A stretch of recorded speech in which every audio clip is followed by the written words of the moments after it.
Hello my friends, we have some awesome news. Ukraine started the counterattack in the Sumy region. According to the latest information, Ukraine regained the territories of Andriivka and Novomykolaivka villages before Russia was successful in advancing even towards Yunakivka. Well, it seems like Ukraine was getting ready for this, some sort of the scenario which Russia already did in Kharkiv Oblast 1.5 years ago. Ukraine led Russians to extend the supply lines, logistics, and after it, counterattack. Yeah, guys, I didn't expect it, honestly. I thought that Ukraine would go and retreat till those kind of the villages very close to the forest line, but Ukraine started the counteroffensive. How successful this counteroffensive could be, well, only time might show, but I hope that Ukraine will be capable to push Russians away. Sumy operation is not the main one which Russia conducts out there in Ukraine. The main goal for Russia is still to advance towards Pokrovsk and Konstantinovka of Donetsk Oblast. Here is just the operation to deflect the attention of the Ukrainian defenders and cause Ukraine to concentrate extra forces in Sumy direction. And yeah, in a way, Ukraine is actually forced to do it. But also Russia expands its own front lines from Sumy region to the southern part of Ukraine. For example, in Kherson direction, it's close to 2,000 kilometers actually. And where they are the most successful, well, it's hard to tell. Ukraine recently intensified the strikes on Russian vehicles in Sumy region using aviation. There are multiple of the videos on the internet showing how Ukraine dropping lots of the guided bombs. Well, maybe that's why Ukraine was successful in Andriivka and also Novomykolaivka, as I told you at the very beginning of this video. And according to the latest information, Ukraine moved towards Yablunivka and was capable to return this village under control. We have this information from the other source, but still the part of the village is in a gray zone. There's also some information spread that Ukraine could potentially cross the river and advance to Totkina from this side, cutting Russian army completely. Just to remind you, there is the 56th Airborne Regiment of the Russian army located and I would say even trapped in Totkina, because before Ukraine advanced from this side and completely cut supplies for Russians. The Russian military bloggers also confirmed the terrible situation for Russian regiment out there, saying that it's impossible to deliver any sort of the supplies to Totkina, and it's just a matter of time then Ukraine will take this place under control. Also, they cannot send reinforcements because all of them are busy in Sumy region of Ukraine, which is not far away from this place. But Ukraine could potentially create one more bridgehead on territory of Russia with a base in Totkina and later on start more operations from this new bridgehead. And here, guys, I want to share my thanks to the Patreon supporters and also members of the channel. Guys, you just keep me running, uploading videos every day on YouTube.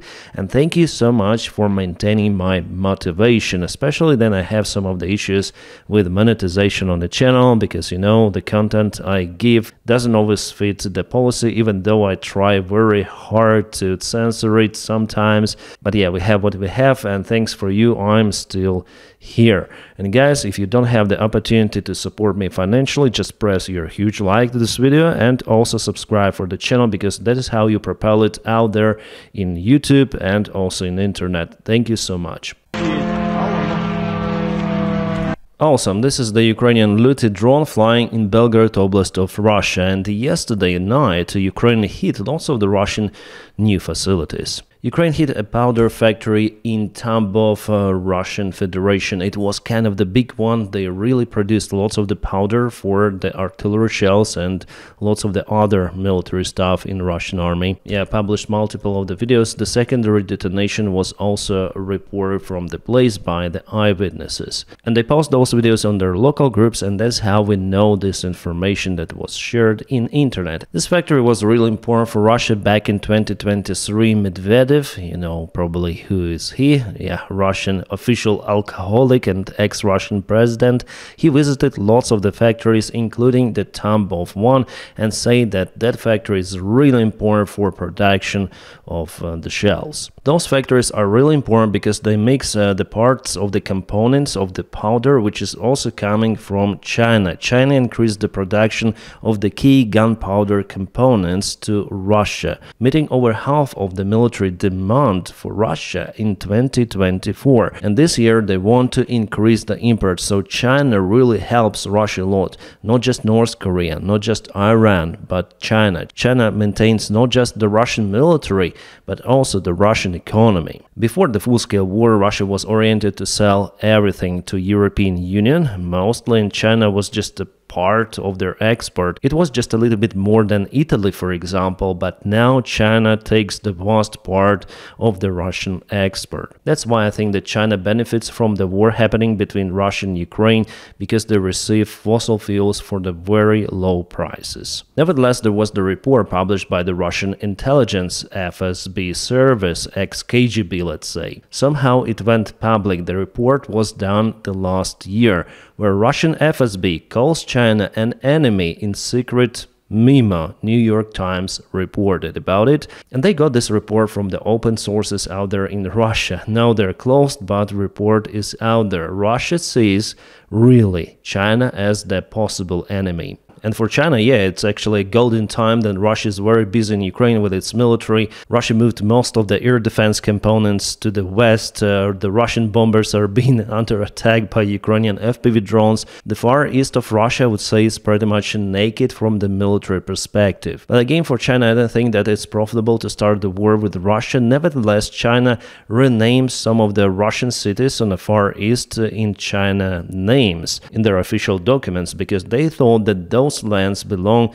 originally to China, and they're actually correct. Some of the lands were occupied by Russians well before, centuries ago. So they may look like friends, but China's dictatorship, and under Xi Jinping ruling, the counter branches within the Communist Party of China were cut by a new dictators. So it depends really on Xi Jinping's will, the solo dictator in China.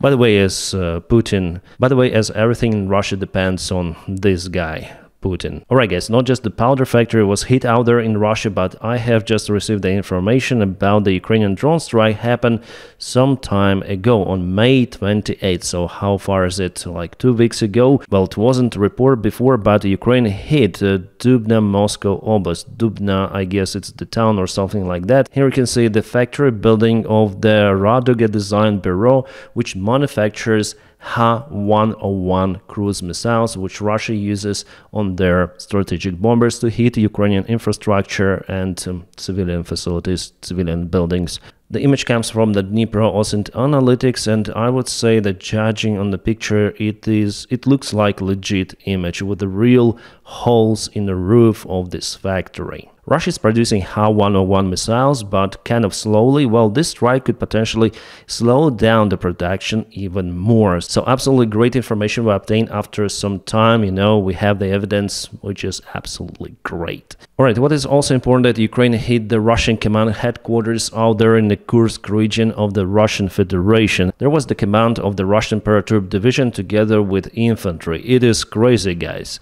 Ukraine obtained the information about exact location and launched some of the missiles directly towards this very important facility for Russia. Yeah, the Russian barracks with headquarters were eliminated. Fantastic news coming for Ukraine for the last 24 hours, especially then Ukraine uses lots of the long-range drones. Ukraine does it very precisely, unlike Russia. Guys, I apologize, I have to correct myself. So before the image I showed you with the building, it was filmed recently on other direction, but it was still the Russian base which was kaboomed by Ukrainian Air Force. So the recent action actually happened over here. So this is the image from the Kursk Oblast. The Ukrainian strike happened during the night time on the paratroop headquarters, and Russia reported about losses. So I guess not just one, but two.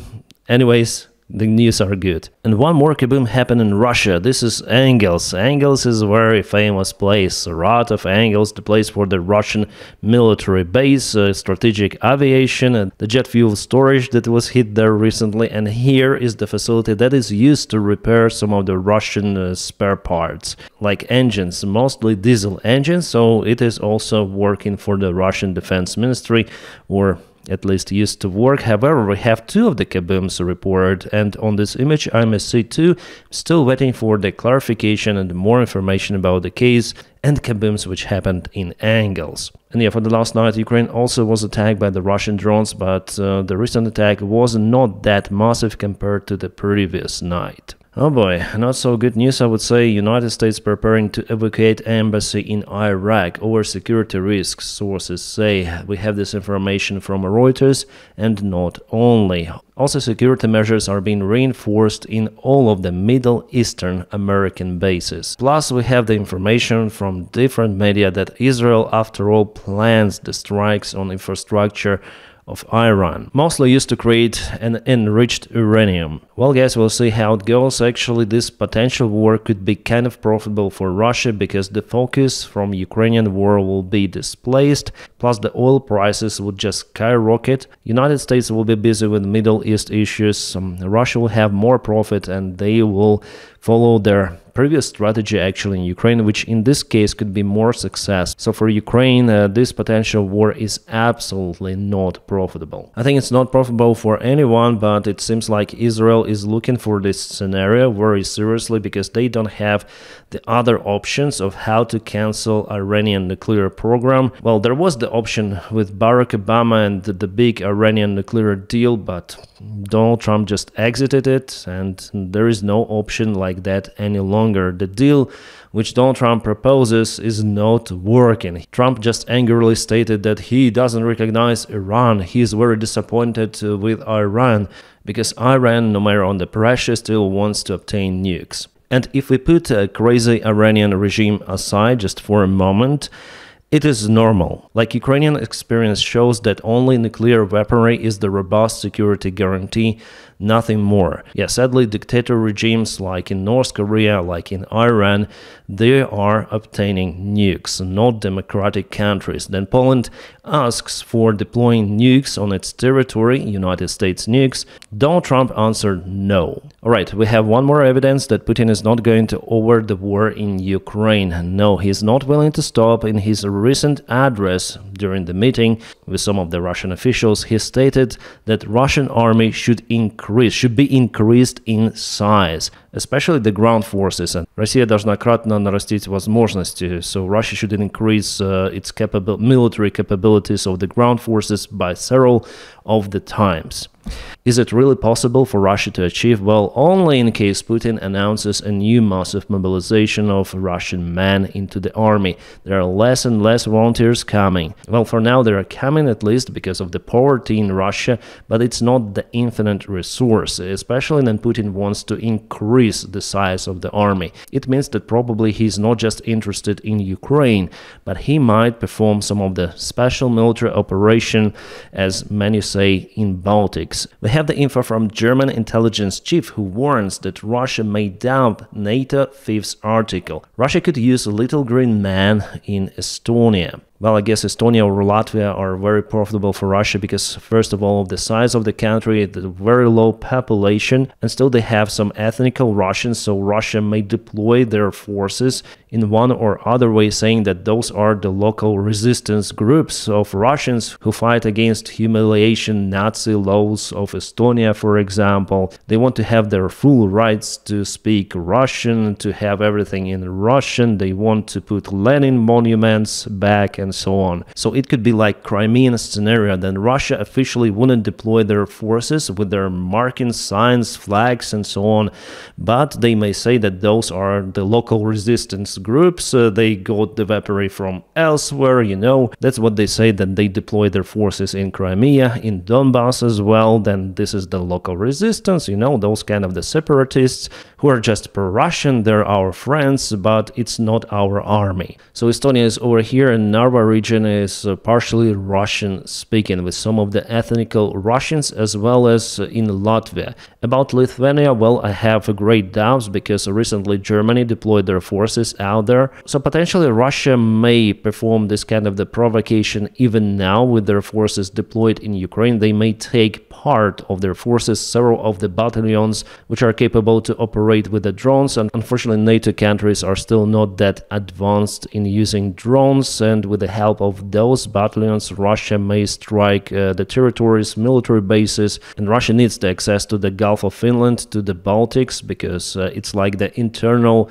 waters of NATO right now, just partially with Russian territory. Why do I think that this scenario is possible? Well, because Putin has just a short time gap for it. Just 3.5 years, and then Donald Trump is the president, and we'll see the reaction of the European Union countries, because with Donald Trump, I'm sure that America will not be involved in fights for Tallinn. Yeah, Trump will not deploy its forces. If some of the European countries do it, it would be great, but the idea for Putin is to show that fifth article of NATO, which is actually not obligating any sort of the country to react with its military force.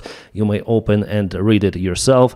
The idea for Putin is to show that there is no unity among Western allies. In its turn, it may spark some sort of the far-right or even far-left revolution out there in Europe. In coming elections, people would choose to vote for pro-Russian parties just to avoid the possible war, as it happened, by the way, in Georgia. So there was the war of 2008, and after several years, people somehow elected the pro-Russian party, because there was the threat from Russia, and they decided to have the pro-Russian government. In Europe, we have Slovakia and Hungary with pro-Russian government. It almost happened in Romania. But let's go back to this possible operation of the Russian army in the Baltic countries.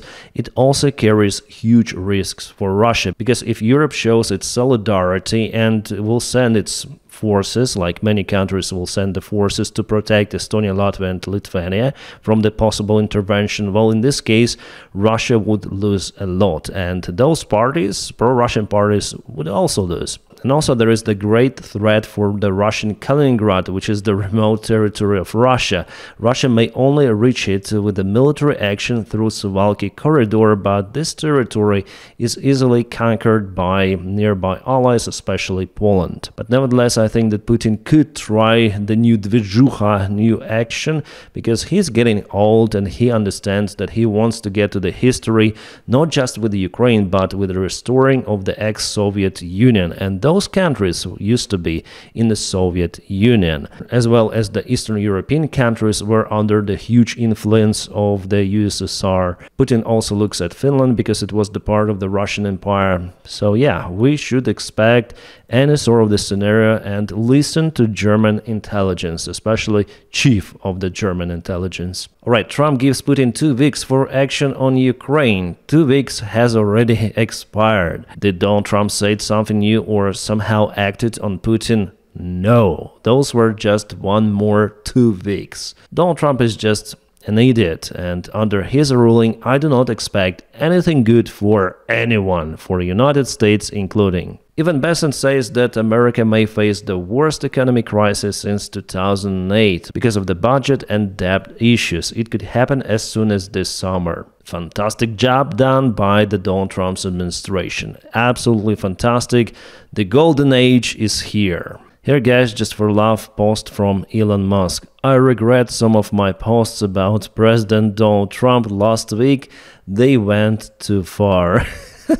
Probably Musk just woke up from his ketamine hangover.